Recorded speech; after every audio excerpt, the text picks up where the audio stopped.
The day he fired me from his estate, he looked me in the eye and said, "You're just the caretaker." Nothing more, but 3 months later, I sat at the head of his boardroom table and took his company away. Because I found out what he was hiding all along. I arrived at the estate with a box of tools in one hand and a resume in the other. The property was nestled on the edge of Crescent Hill, a place where the air always smelled like pine and the silence, wrapped around your neck like a silk scarf, comforting and suffocating at once.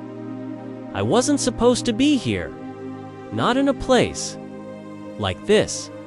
The last job I'd held ended when my boss's son decided I was too unprofessional for calling out the mold growing under the guest house deck. That son, my ex. That deck, a health hazard. But truth doesn't matter when the right people have the wrong last names.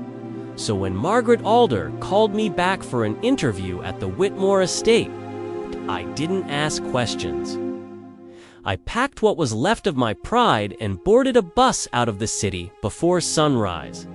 The gate buzzed open before I even knocked.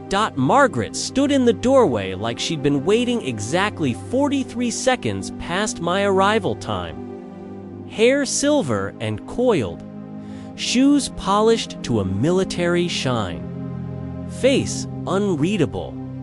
"You're early," she said. I figured it was better than being late. Noted, "Follow me." The estate was impossible. Clean stone walls, timber beams that stretched like open arms, and windows so large they didn't frame the view, they surrendered to it. This house was designed by Elias Whitmore himself. Margaret said as we walked through the west corridor. Every stone placed with intent, every window meant to reveal, not conceal. I didn't know what to say to that, so I said nothing. The interview was brief.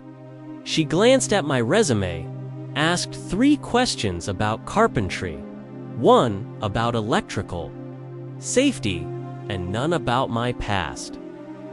Finally, she closed the folder and said, "We've had 3 caretakers in 6 months. The last one left in the middle of the night. Left tools, paycheck, and even his jacket." I raised an eyebrow. "He didn't give a reason. Do you need one?" I didn't blink. "No?" She handed me a set of keys. "You'll live in the gatehouse. You're responsible for maintenance, groundskeeping, and minor repairs. You report to me. You will not enter the main house unless requested. Discretion is expected. Your salary will be $9,000 per month." I stared at her. That's too much or too little? Too generous. Her lips twitched, maybe a smile, maybe a warning. Don't mistake compensation for comfort. "Mr. Callan. My name is Noah Callan, 32, broke, alone, and for the first time in 3 years, someone had offered me shelter without asking if I'd moved past what happened in 2020. So I signed the contract that night. I moved into the gatehouse. It smelled like lemon oil and dust, like no one had lived there, but someone had tried to make it livable. I unpacked in silence, fixed a crooked drawer in the kitchenette, and sat on the edge of the bed until my phone buzzed. Unknown number. Tomorrow, 7:30 a.m. Meet me in the West Greenhouse. Bring gloves. I didn't reply. I just set an alarm and tried to sleep. but the walls felt too thin, the wind too loud, and somewhere around 3 a.m., swear I heard music, faint piano notes drifting from the main house like a ghost playing itself to sleep by morning. I almost convinced myself I'd imagined it. The greenhouse was at the far edge of the estate, hidden behind rows of trimmed hedges and a gate covered in ivy. Inside, it looked like something from another century. Marble planters, vines crawling up iron latticework, eh? And roses so vibrant they didn't seem real. That's when I saw him. He was kneeling beside a row of broken irrigation pipes. Sleeves rolled up, hands stained with dirt. Elias Whitmore. The man who'd built this house. The man whose name was etched into real estate listings and museum wings. He looked nothing like his portraits. You'd expect someone like him to walk like royalty. Instead, he moved like someone who'd been hit in the chest too many times. Tired, deliberate. "You're the new one," he said, not looking up. "Yes, sir." He snorted. "Don't call me sir. You make me feel like my father." I hesitated. "Mr. Whitmore." "Just Elias. Hand me that coupling wrench." I passed it to him. He didn't say thank you.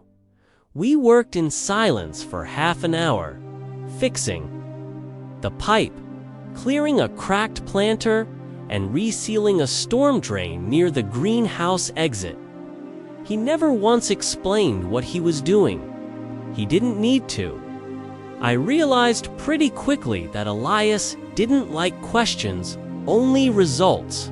When we finished, he stood, dusted off his hands, and finally looked at me. "Why'd you take this job?" he asked. "I needed work." He tilted his head. "Everyone needs work, but no one wants this job." I didn't answer. He stared at me for a beat longer, then turned away. "Don't screw it up," he said. "Everyone else has." Then he left. I didn't see him again for a week. Not in the house, not on the grounds, not even in the security cameras I started checking every morning out of pure curiosity. But on the 8th night, I was fixing a short in the breaker panel behind the east patio when I heard a crash from inside. The main house, something heavy, followed by glass. I wasn't supposed to go in.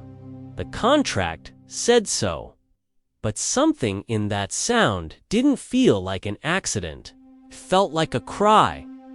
I entered through the kitchen. The smell hit me first. Whiskey, citrus, and something metallic. The lights were dim, flickering.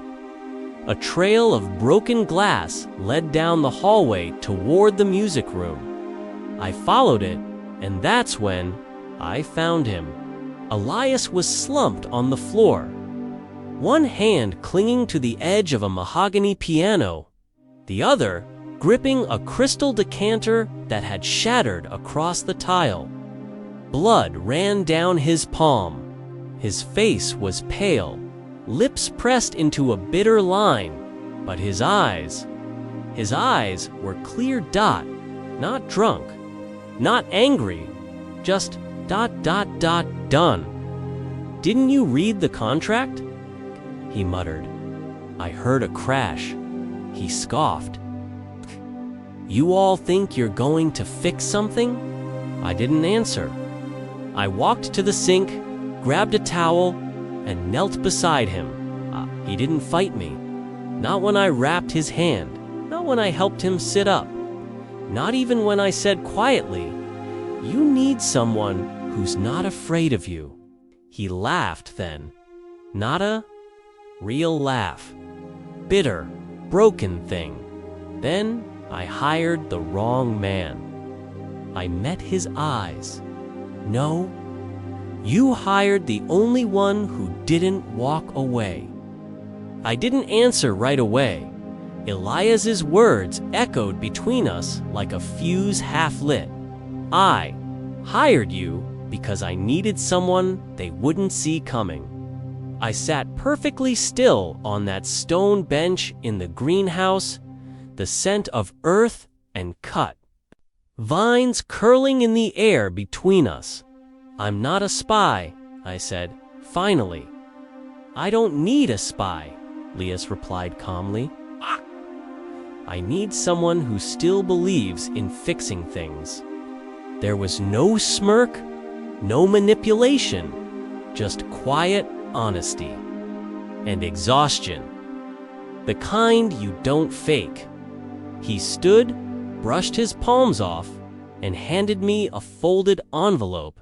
Inside, a list of names, passwords, meeting times, locations, some crossed out, some underlined. You'll start by shadowing Gavin. I know he doesn't trust you yet, but he trusts that you're harmless. Play along. Listen. Ask stupid questions if you have to. Just don't let him know you're smarter than him. Stared at the list. It was precise, strategic. You've been watching them this whole time, I asked. I built the company from a garage in Boston, he said. I know every creak in its foundation. And I know when something's trying to rot it from the inside and the estate. He exhaled. That's the next domino. They want the land, the tech labs underneath, the offshore accounts, every patent I ever filed. And if they win, he looked me dead in the eye. They won't. The transformation was subtle at first. I wasn't just a caretaker anymore. Kay became Elias's shadow, his eyes in rooms he couldn't enter, his ears in conversations he wasn't invited to. I started attending strategy meetings as the facilities coordinator, a title vague enough to avoid questions, but official enough to grant access. I observed everything. The way he shifted paper trails during presentations, how he referred to asset repurposing instead of layoffs, how he kept slipping Langley's name into merger talks like a song on repeat. One afternoon, Gavin cornered me in the corridor. "You're smarter than you look, Noah," he said, sipping his overpriced coffee. I kept my voice light. "I've got a gift for light bulbs and door hinges." "You've also got a curious way of lingering near doors," he said. Was it a threat or a test? I shrugged. "Old habits from working in disaster relief. You always pay attention to exits." He smiled like a snake. "Just make sure you don't end up as one." Elias's health started to dip again around that time. He hit it well, but I noticed the signs. The shortness of breath on stairs, the stiffer grip on the banister, the pills he took in secret, the way he kept his bedroom door locked even at night. Then came the night. He collapsed. I heard the crash from my room. By the time I got to the hallway, he was slumped against the bookshelf, face pale, lips blue at the edges. I dropped to my knees. "Elias?" He waved me off weakly. "Low blood sugar," he rasped. "Too much adrenaline lately?" I helped him up, my heart pounding. "You need to slow down." "There's no time," he muttered. "Langley's moving faster than we thought. Gavin's meeting them tomorrow in LA. "Let me go in your place," I said. His eyes snapped up. "No, you said it yourself. They don't see me coming. I'll take the jet. Sit in, smile, nod. You'll still get the audio feed. I'll wire the room. You'd be putting yourself at risk." I didn't hesitate. "So are you. Every day." He studied me in the half-light of the hall. Then slowly, reluctantly, he nodded. "Pack light," he said, "and be invisible." The next morning, I boarded Ilyas's private plane, a sleek jet with no logos and a pilot who didn't ask names by noon. I was seated in a glass conference room on the 34th floor of a Langley Holdings satellite office, pretending to be an assistant analyst named Dean. Gavin introduced me as a consultant on estate renovations. No one blinked. The meeting was viciously smooth. Laura Langley was there, tight bun, tailored blazer, eyes like polished frost. Megan Langley entered 10 minutes late. Laughing, she looked exactly like I remembered from her tabloid pictures. Beautiful, strategic, untouchable. I kept my eyes down, played dumb, but I recorded every word. Langley Holdings didn't just want to invest, they wanted to dismantle. Split Whitmore Innovations into 3 shells. Sell the lab tech to a defense contractor. Move the offshore assets into a holding firm. In Zurich. 1, Langley owned, of course, at the end. Gavin leaned back in his chair and said, "Once we neutralize Elias, it's a clean handoff." My pen nearly snapped in my grip. Neutralize, not replace, not buy out. Neutralize. I flew back that night. Storm hit midway through the descent. Lightning slashing the sky over the hills as we touched down near the estate's private landing.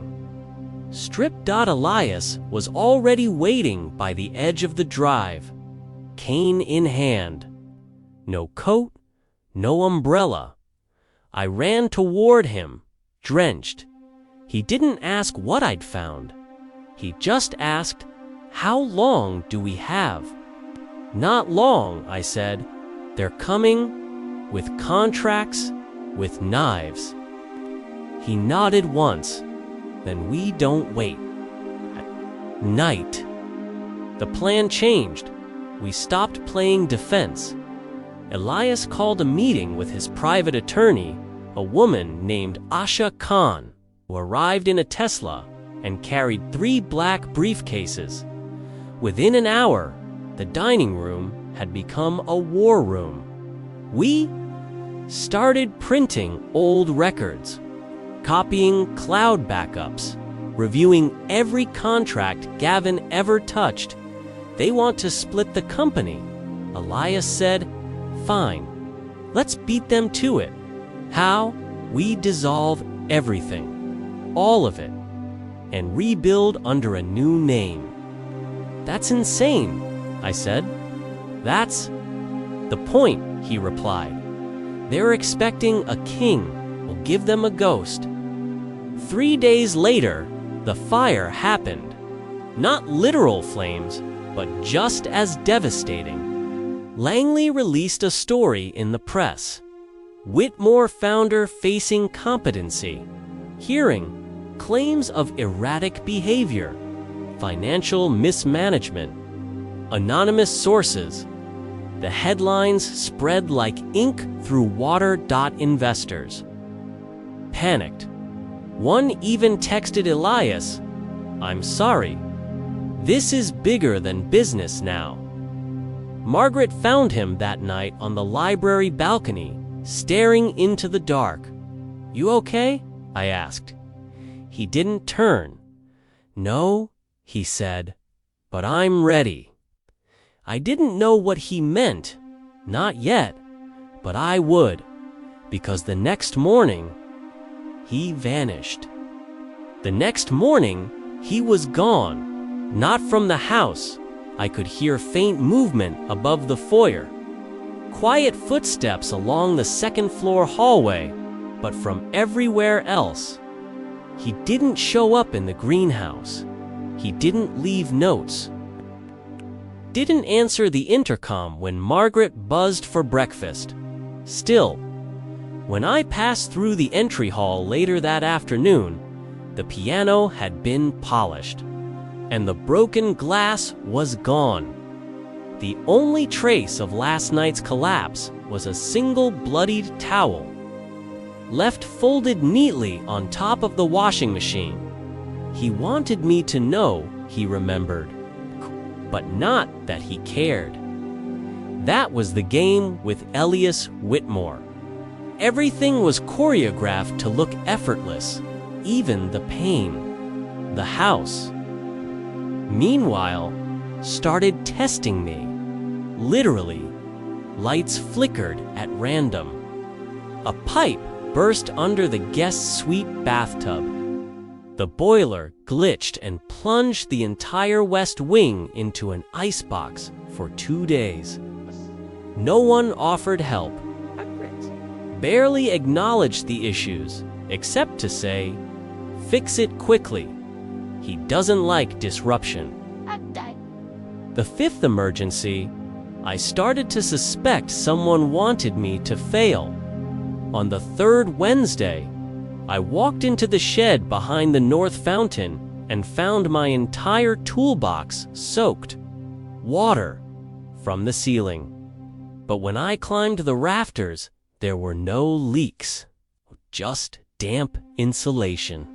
Just enough damage to ruin the lining of the only gear I had. Coincidence? Maybe.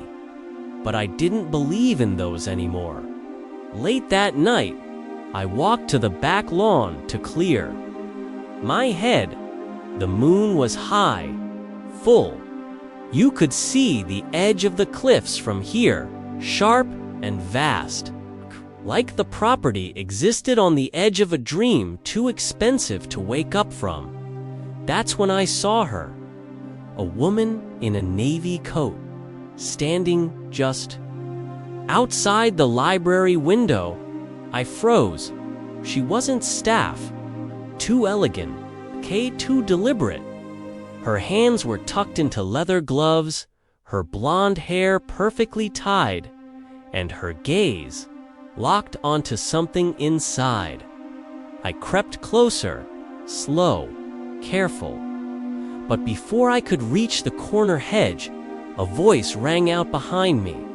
She doesn't like being watched. I turned. Elias was leaning against the edge of the garden gate, coat unbuttoned, eyes sharp even in the dark. "You know her?" I asked. "I know when people don't belong here. You invited her?" He ignored the question, walked past me slowly, like the cold didn't affect him at all.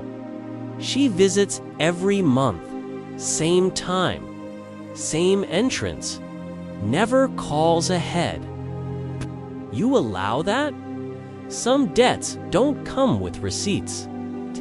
There were about 6 answers buried in that sentence. I didn't press. But as he stepped into the moonlight, I noticed something new. A slight limp, barely visible, but real. "You're injured. Skiing accident," he said. "Most days I manage. Some days I don't." He didn't mention the scar on his wrist, or the bandage I'd wrapped, or the bottle I'd quietly tossed after. "Cleaning the piano room. You should use a cane," I said gently. He looked at me like I'd offered him poison. "No one here wants to see me fall," he said. "They want to see me break." I didn't respond. He didn't need me to.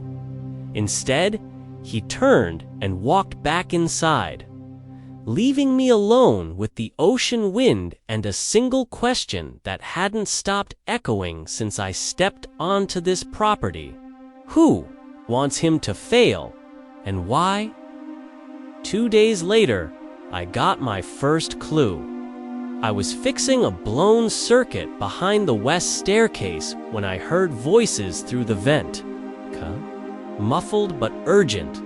Not sustainable, Margaret. The shareholders are growing. Impatient. He's not ready. You know that. You've said that for 6 months. It was a man. Sharp voice. Corporate calm masking something colder. We need to move before the next quarter. If we delay again, the board will have legal grounds to intervene. Margaret's voice came next, low but firm. You'll have to talk to Elias. Knips tried. He won't listen. He still thinks he's running this place like a family business. And you think you are? Silence. Then the man said something chilling. Sometimes, Margaret evolution requires extinction. I didn't know who he was, but I'd heard enough. The next morning, I saw him, standing by the koi pond in a silk coat, coffee in hand, speaking into a phone like he owned every inch of ground his leather shoes touched. Tall, polished, late. Tiras. Elias appeared 5 minutes later. They didn't shake hands. Instead, the man said, the Zurich accounts are overdue for transfer. If we delay, again, Langley will walk. Langley. My stomach twisted. That name. Again, I stepped back before they could see me. Heart pounding. When I returned to the gatehouse, I opened my laptop and started digging. It took me less than 15 minutes to find it. Langley Holdings, a private equity firm known for hostile takeovers, strategic acquisitions, and one particularly ruthless merger 2 years ago. A biotech company stripped for parts before the ink was dry. Guess who sat on the board? The same man from the koi pond. His name was Gavin Ashcroft. And 3 months ago, he'd been added to the advisory council of Whitmore Innovations, Elias's own company. That night, I didn't sleep. Not because I was afraid of Gavin, but because I was starting to realize I wasn't here by accident. The next morning, Elise summoned me to the greenhouse. I found him already working, trimming dead leaves from a wild tomato vine. You ever grow something from scratch? He asked without. Looking up, Basil, I said. It died. He smiled faintly. Most things do.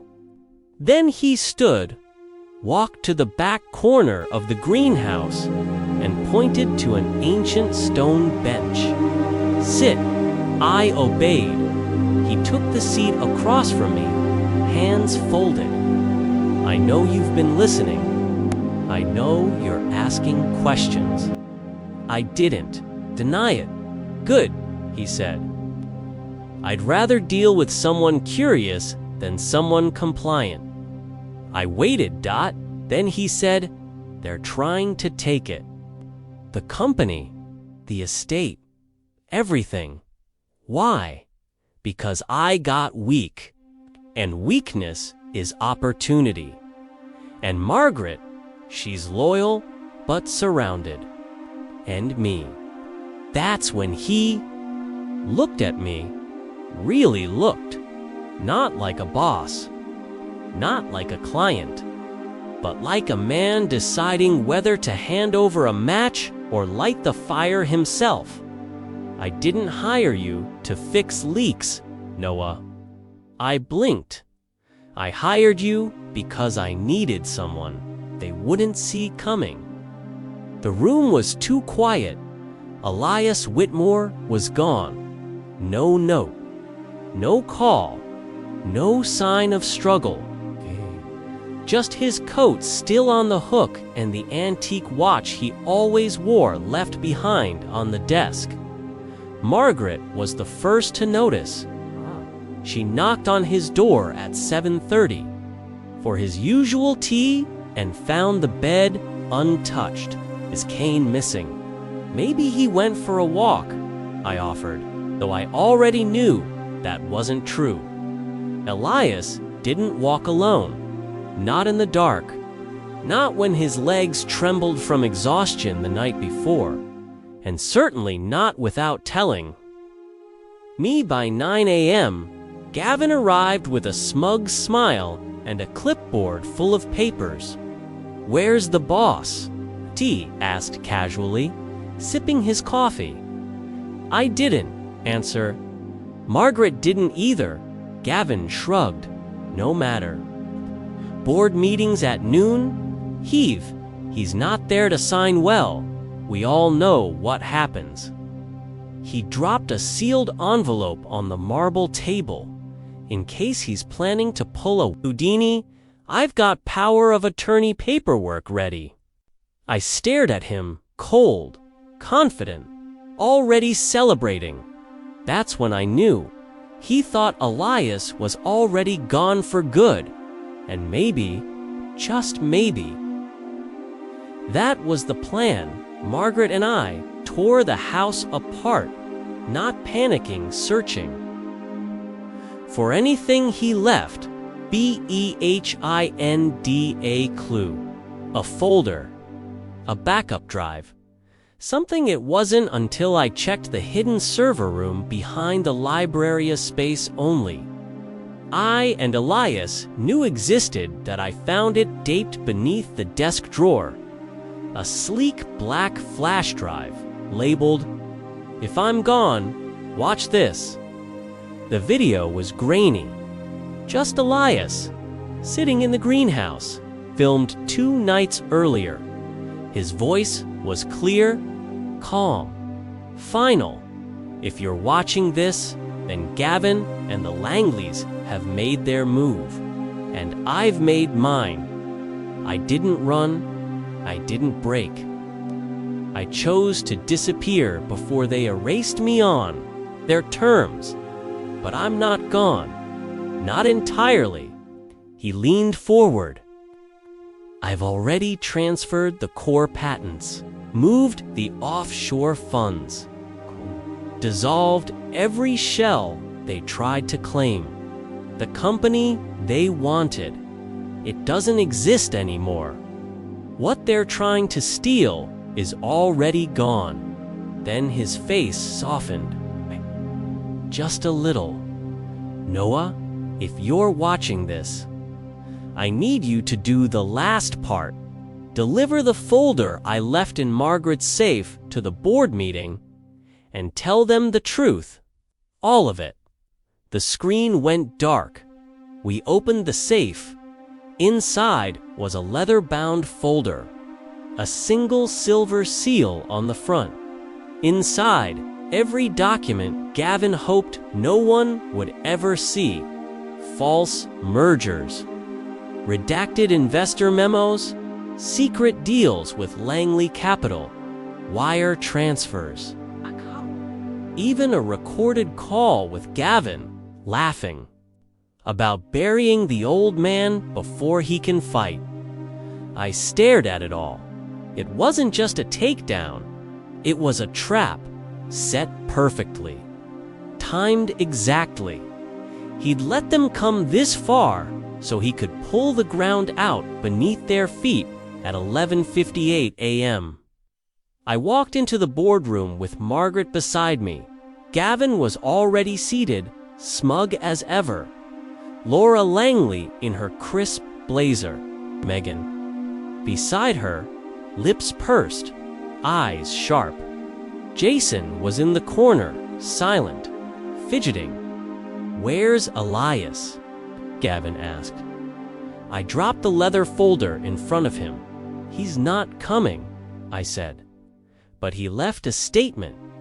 The General Counsel opened the file. As she read, her eyes widened. Within seconds, everyone in the room was speaking at once, yelling, demanding explanations. I stayed silent until the lead board member asked, "Is this real?" I nodded. "Elias authorized me to deliver this. Includes full documentation of corporate sabotage, a dissolved ownership chain, and evidence of criminal misconduct." Jason stood up. "This is ridiculous." "Sit down, Jason." Laura snapped. The counsel turned to Gavin. "Do you deny these claims?" Gavin was pale, sweating, speechless. I stepped forward. "Elias Whitmore is not incompetent. He's not lost. He's 2 steps ahead of every person in this room, and he trusted me to prove it." The board voted Gavin removed. Laura and Megan under investigation. Langley Capital. Blacklisted. Jason just left, didn't say a word. 3 weeks later, I got a letter, no return address, just a wax seal and my name. Inside, a key and a handwritten note. "Noah, you always saw more than what people thought. You weren't just a caretaker. You were my mirror, my last ally. The key is for the new estate. It's not mine, it's yours. Build something honest. And if the day ever comes where you wonder whether it was worth it, look around. Knees, and remember, you helped the man everyone gave up on take back his name." I didn't cry, not that day. But I did drive out to the land the deed listed 3 hours north of the city, and there, tucked into the redwoods, was a cabin, wood, stone, warm light inside. A second chance. Months passed. I reopened a small clinic in the nearby town, part general practice, part mental health outreach. Word spread fast. Locals started calling it Whitmore's place, even though his name wasn't anywhere on the sign. And then one evening, I saw a figure walking up the gravel road, cane in hand, jacket flapping in the wind. Elias, he looked older, thinner, but alive, quiet, resolute. I didn't run.